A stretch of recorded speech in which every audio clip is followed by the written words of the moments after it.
Hi everyone, क्या हाल चाल है? I hope everyone is doing fine. Perfect. So last 2 weeks back we had started with our CFA level 1 का revision cum questions practice series. There we have done around 130 odd sum जिसमें अपना 13 lectures available है YouTube पे, ठीक है? और हर एक video हर एक क्लास के अंदर में टारगेट है अराउंड 10 क्वेश्चंस करने का. तो we have done with our fixed income. I think 2-3 classes available है for the fixed income. 3 classes it should be there. Equity we have done around 2 classes. Portfolio management में 3-4 classes available है. And similar to derivative, similar derivative के अंदर में भी अपना 2-3 classes available है. तो ऐसे करके अपना अभी तक 4-5 टॉपिक हुआ है. एंड हर एक टॉपिक के अंदर में we have done close to 30 sums. तो उसमें टोटल मिला के अराउंड 30 into 4 भी अगर अपने लेते 120-130 सम्स के आसपास अपना किए अपने, ठीक है. And this question practice will be relevant for नवंबर 2024 में जिनका एग्जाम है, प्लस 2025 के अंदर में भी, because as you know there is no change in 2024 versus 2025. Technically there is no change. तो ये जो क्वेश्चन प्रैक्टिस सीरीज चल रहा है अपना, it will be relevant both for 24 as well as 25. तो आई होप बाकी आपने वो सब जो भी क्लासेस है वो आपने किया है, मतलब you have done that question series अभी तक. बाकी जो भी मैंने अभी तक टॉपिक करवाया है, today we will be starting with FSA. देखो, सिंपल सा ऑब्जेक्टिव क्या है यहाँ पे. Obviously we cannot start anything from scratch, because वो अपने क्लासेस के अंदर में करते हैं. ये क्वेश्चन सॉल्व कराने से फायदा दो होता है. एक आपका रिविजन होता है, that is the main thing. Second, आपको हो सकता है नया टाइप का क्वेश्चन यहाँ पे इनकाउंटर हो. उसके लिए सबसे ज्यादा इंपॉर्टेंट है at least one time you have done the syllabus. अगर for example if you are doing FSA, तो ये एक्सपेक्टेड है जब ये क्लास कर रहे हो उसके पहले इट्स एक्सपेक्टेड दैट वंस कम से कम एक बार आपने एफएसए पूरा का पूरा कंप्लीट कर लिया. एंड एक बार और अगर रिवाइज कर लिया देन इट्स ब्यूटीफुल. देन जो भी मैं बोलूंगा आपको सब कुछ याद आते जाएगा. क्या होता है ना, एक बार सिर्फ पढ़ने से या एक बार सिर्फ क्वेश्चन प्रैक्टिस करने से it may not be possible for you कि जो भी मैं अभी क्लास में बोलूँ, जब भी अपनी अभी क्वेश्चन प्रैक्टिस करें, obviously I ensure that we will revise also. तो वो हो सकता है कितने बार याद नहीं आता है स्टूडेंट्स को, क्योंकि वो एक ही बार किया ना. तो इट्स रिकमेंडेड कि एक बार अगर आप रिवाइज कर लो, then it becomes very easy for you to understand all this questions come revision series lectures. Perfect. चलिए स्टार्ट करते हैं. So we are starting with FSA. आज अपना फर्स्ट क्लास रहने वाला है क्वेश्चंस सीरीज का FSA का. Okay, let's start. Question number 1. If the price elasticity of demand for a product is 0.9. Elasticity of price elasticity of demand का मतलब क्या हुआ? प्राइस इलास्टिसिटी ऑफ डिमांड का मतलब क्या हुआ? Because of change in the price, 1% change in the price, उसके वजह से कितना परसेंटेज चेंज इन क्वांटिटी. ये तो होता है elasticity of demand, economics. If the price elasticity of demand for a product is 0.8 and its unit cost remains constant. Unit cost board पर unit cost अगर कांस्टेंट रहता है तो a 10% increase in its selling price will most likely result in.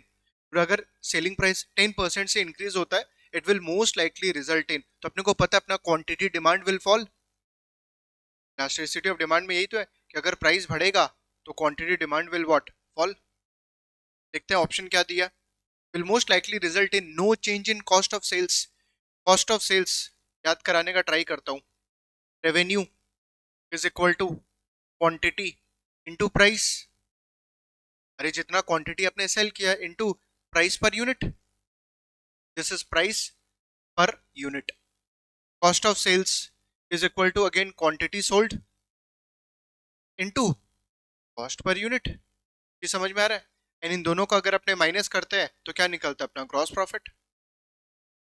Okay, यहाँ पे बोल रहा है will most likely result in no change in the cost of sales. पूरा कॉस्ट ऑफ सेल्स में कोई चेंज नहीं होगा. और क्या बोला है? Increase in price. Okay, 10% increase in price होने से ये तो चीज क्लियर है आपको sir, quantity demanded will fall. तो अगर क्वांटिटी डिमांड फॉल होगा मतलब सर मेरा रेवेन्यू गिरेगा, ये क्वांटिटी गिरेगा. और अगर अपने कम क्वांटिटी बेचेंगे तो अपना कम क्वांटिटी का कॉस्ट भी कम होने वाला, बिकॉज ऑफ जितना सेल करोगे उतना ही मैन्युफैक्चर करोगे, तो ultimately your cost of sales will also come down. चीज समझ में आ रहा है? यहाँ पे बोल रहा है it will most likely result in no change in cost of sales, no it will come down. A decrease in the volume of 8%. Yes, volume मतलब क्या हो गया? Quantity. quantity will decline by 8%. Yes, option number B is correct. Next, an increase in revenue of 8%. No, it will come down. Revenue तो कम हो जाएगा ना. Perfect. तो यहाँ पे क्या, which option will be correct? A decrease in the volume. तो volume कम हो जाएगा because of increase in the selling price. तो option number B is correct. Next, question number 2. All else equal, forecasting an increase in which of the following will most likely increase forecasted EPS for a company? Good है कि what will cause an increase in EPS for a company? EPS क्या चीज से increase होगा? What will cause increase in EPS? सबसे पहला increase in share repurchase. और अगर शेयर बायबैक करते हैं, whether it will increase in EPS? Yes, क्योंकि if you buy back the share, if the company is doing the buyback of the shares, ultimately shares outstanding will fall, and because of that EPS will what? Increase. Option number A is correct. Next, secondary stock issuance. अगर company stock issue कर रहा है तो वहां पे number of shares outstanding will increase और it will decrease? It will increase. Because of that EPS will what? Come down. आपसे पूछा था increase in EPS. Option number B is wrong. Option number C, equity based compensation of employees. If there is an increase in the equity based compensation of employees, same impact. मतलब again number of shares outstanding will increase and EPS will what? Decrease. आपसे increase in EPS पूछा था. If the share repurchases increases, so EPS will what? Increase, because number of shares outstanding will come down. Option number A is correct.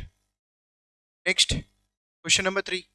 An analyst gathers the following information relating to a company's merchandise inventory as of 31st December of year 1. तो cost दिया हुआ है आपको 65 million और यहाँ पे क्या दिया? Euro 65 million. Net net realisable value NRV कम है 60 इन्वेंट्री का. तो देखो कॉस्ट 65 है एनआरवी, और अपने को पता है अपने क्या करते हैं वैल्यूएशन ऑफ इन्वेंट्री के टाइम पे कॉस्ट और NRV which ever is lower. तो यहाँ पे अगर आप देखोगे ईयर 1 में कितना का राइट ऑफ होने वाला है, कॉस्ट 65 का, एनआरवी 60 का है, तो we will carry the inventory at 60. तो 5 मिलियन का क्या होगा? Write off. Current replacement cost 58 दिया हुआ है. अगर आज परचेस करेंगे इन्वेंट्री को मार्केट से, अपना कितना आएगा? 58 का cost. On 31st December of year 2 next year, the net realizable value of the inventory is 7 million higher than its carrying value. Year 2 में what ever is the carrying value उसका 7 million higher है. 7 million higher है क्या? NRV. But अगर अपने right back करते हैं, for example IFRS में राइट बैक इज अलाउड, तो राइट बैक क्या अपने 7 मिलियन का करेंगे या 5 मिलियन का? Up to 5 million. ठीक है, पूरा ये 7 मिलियन का नहीं कर सकते. Higher than its carrying value. Under US GAAP the amount of the reversal of the prior write down is. पूरा यूएस गैप के अंदर में जो आपने राइट डाउन किया था ना या राइट ऑफ किया था दैट 5 मिलियन का, नेक्स्ट ईयर में ईयर 2 में how much you can reverse that. US GAAP के अंदर में माइंड इट, यूएस गैप में क्या राइट बैक अलाउड है? It's not allowed. Option number A is correct. Zero, गलती नहीं हो. देखो यहाँ पे इतना नंबर्स दिया, सब कुछ दिया, तो तुमको लगता है ना यार कुछ ना कुछ तो नंबर्स यूज करके आंसर आना चाहिए. May not be. बहुत सिंपल सा क्वेश्चन है. यूएस गैप के अंदर में reversal of the prior write down is not allowed, hence answer will be zero. Option number B देखो क्या दिया? 5 million. 5 million is correct for IFRS. अगर यहाँ पे आईएफआरएस के बारे में पूछता तो ऑप्शन नंबर बी करेक्ट होता, क्योंकि जितना का आपने राइट डाउन किया है in the next year you can write back to that extent. Option number B is correct. Option number C is irrelevant. Option number A है यहाँ पे. ठीक है, option number A is correct. Option number B correct होता if IFRS बोलता तो, but US GAAP के बारे में was a question. Next, question number 4. An analyst gathers the following year end information from a companies financial statement. Year 1, year 2. Okay, पहले year 2 दिया हुआ है, फिर ईयर 1. अकाउंट्स रिसीवेबल 1 मिलियन से 3 मिलियन हो गया. अकाउंट्स रिसीवेबल इंक्रीज हुआ है. Accounts payable from 5 million it has become 2 million. Accounts payable कम हुआ है. Based only on this information, if year 2 net income is 3 million and the year 1 ending cash balance is 10 million, year 2 ending cash balance is closest to. Okay, तो अपने को year 2 का ending cash balance बताना है. तो it's very easy. देखो, if you remember indirect method वाला cash flow, indirect method, we start with net income. एक बार बनाते हैं यहाँ पे. We have just 2-3 information. year 2 net income कितना दिया है सब में? 3 मिलियन, कुछ मिलियन में. ठीक है, नेक्स्ट अकाउंट्स रिसेबल 1 मिलियन से 3 मिलियन हो गया है, ओ एआर बढ़ गया है, एआर बढ़ गया, आपका पैसा ब्लॉक हो गया है, तो दिस इज अ आउटफ्लो, तो there is a increase in AR, increase in AR, आपका पैसा ब्लॉक हुआ है, कितना से, how much is the change, 1 से 3, 2, नेगेटिव लिख रहा हूँ क्योंकि increase in AR obviously it will be negative. Next, accounts payable 5 से 2 हो गया है, 5 मिलियन था, क्रेडिटर अब 2 मिलियन हो गया, मतलब अपने पे किए हो गए क्रेडिटर्स को, मस्ट हैव पेड कितना, 5 से 2 मतलब 3 million we must have paid, decrease in AR, AP, तो क्या इम्पैक्ट होगा, ये 3 3 तो नॉक ऑफ हो जाएगा, 2 मिलियन। अपने को एंडिंग कैश बैलेंस बोला ईयर 2 का, तो ये तो आपका क्या आया, change in cash, this is your change in cash balance, year 1 का कैश बैलेंस क्या है, ईयर 1 या ईयर 2 का एंडिंग कैश बैलेंस लिख रहा हूं मैं, ठीक है, क्योंकि अपने को ईयर 2 का, सॉरी, ईयर 2 का एंडिंग नहीं, ईयर 2 का तो ओपनिंग होगा ना,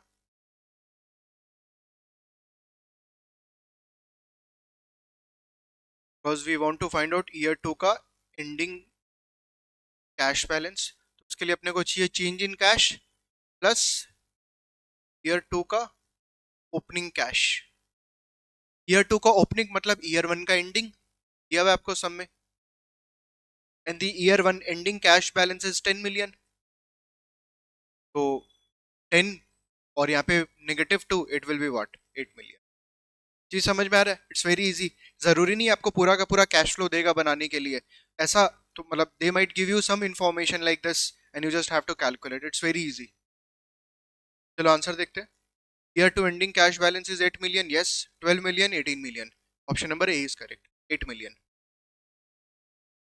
next, question number 5, a company incurred the following expenditure in million to internally develop intangible asset, cost incurred during the research phase is 900 million, पूरा रिसर्च फेज में जो भी कॉस्ट इनकर हुआ है उसका कितना अमाउंट है, 900, cost incur during the development phase is 600 million, we know under IFRS research phase का जो भी खर्चा होता है उसको क्या करते हैं अपने expense, and development phase का क्या, capitalize, but yes certain conditions, certain criteria needs to be fulfilled before you capitalize this 600 million, technological feasibility needs to be established, criteria है ना, if the recognition criteria for an intangible asset have been met, clear कर दिया आपको, no doubt, फिर अगर recognition criteria of intangible asset अगर met हो गया, the maximum amount of capitalized cost is, कितना capitalize कर सकते हो, 600 million, option number A is correct. और यहाँ पे सर ये नहीं बोला आईएफआरएस या यूएस गैप, तो we have to assume what, IFRS, इस सब में ये नहीं बोला है ना आईएफआरएस के हिसाब से बताना, ये यूएस गैप के हिसाब से, we have to assume what, IFRS, अगर सम साइलेंट है we have to assume IFRS, option number A is correct, straightforward. Next question number 6, compared to the industry average which of the following financial ratios most likely indicates a company has a high efficient credit and collection process, which of the ratios which is given, it will indicate high credit and collection process, a relatively low receivable turnover, और अगर receivable turnover ratio कम है तो it will reflect high credit and collection process, no, it will reflect low credit and collection process, a relatively low number of days sales outstanding, yes, DSO अगर कम है, days of sales outstanding अगर कम है तो बढ़िया, DSO अगर कम है तब तो बढ़िया ना, मतलब आप जल्दी कलेक्ट कर रहे हो अपने डेटर्स से, yes, option number B is correct. Next, a number of days inventory on hand, number of days inventory on hand does not show credit and collection process, it shows you कि यार आपका inventory कितने time से पड़ा और कितना churn कर रहा है, कितना जल्दी आप सेल कर पा रहे हो, hence option number B is correct. अपने चाहते हैं रिसेबल टर्नओवर रेशियो क्या हो, ज्यादा, number of days, number of days sales outstanding DSO क्या हो, कम हो, और यहाँ पे क्या पूछा आपसे, अ रिलेटिवली लो, देखो यहाँ पे a relatively low DSO will reflect high credit and collection success, is it fine, comfortable है यहाँ तक, डीएसओ का फॉर्मूला कोई को याद है, डेज ऑफ सेल्स आउटस्टैंडिंग, कितना दिन आपका पैसा आउटस्टैंडिंग रहा है,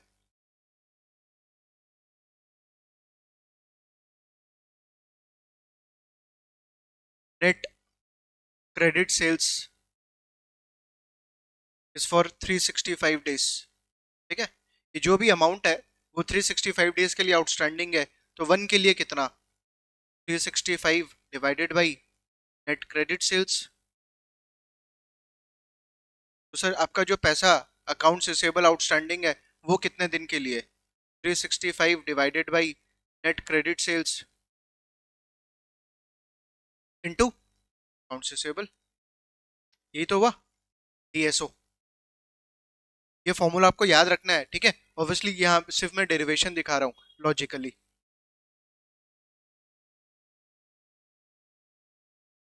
DSO is equal to 365 divided by credit sales into accounts receivable.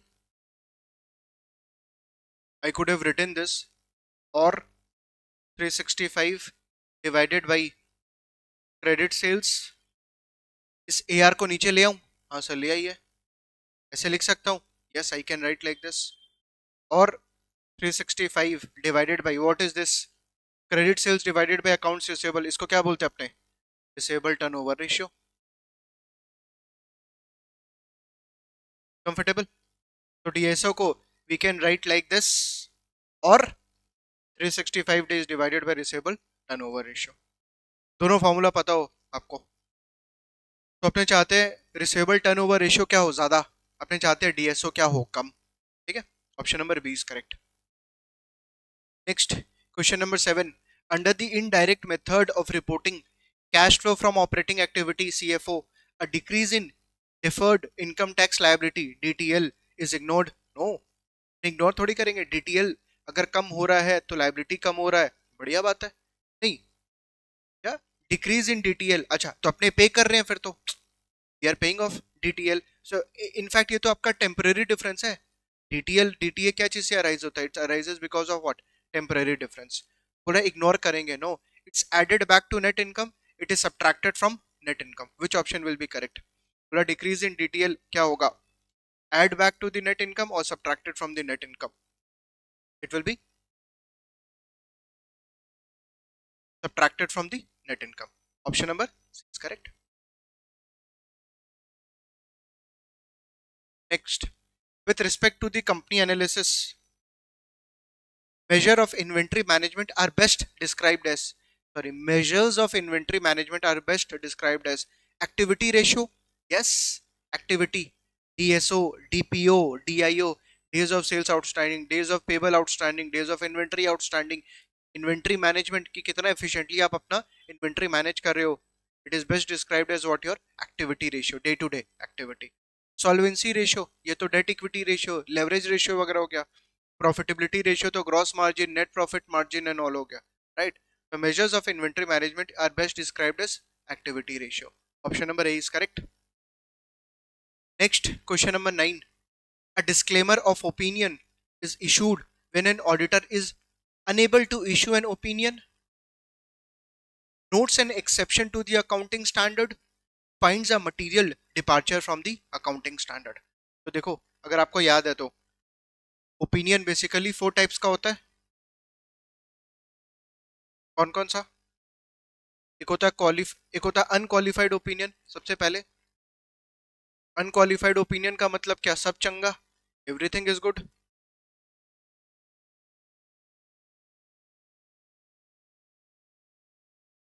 Next, modified opinion.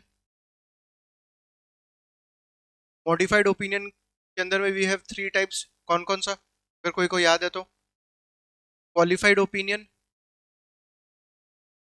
Next adverse opinion, next disclaimer of opinion, right.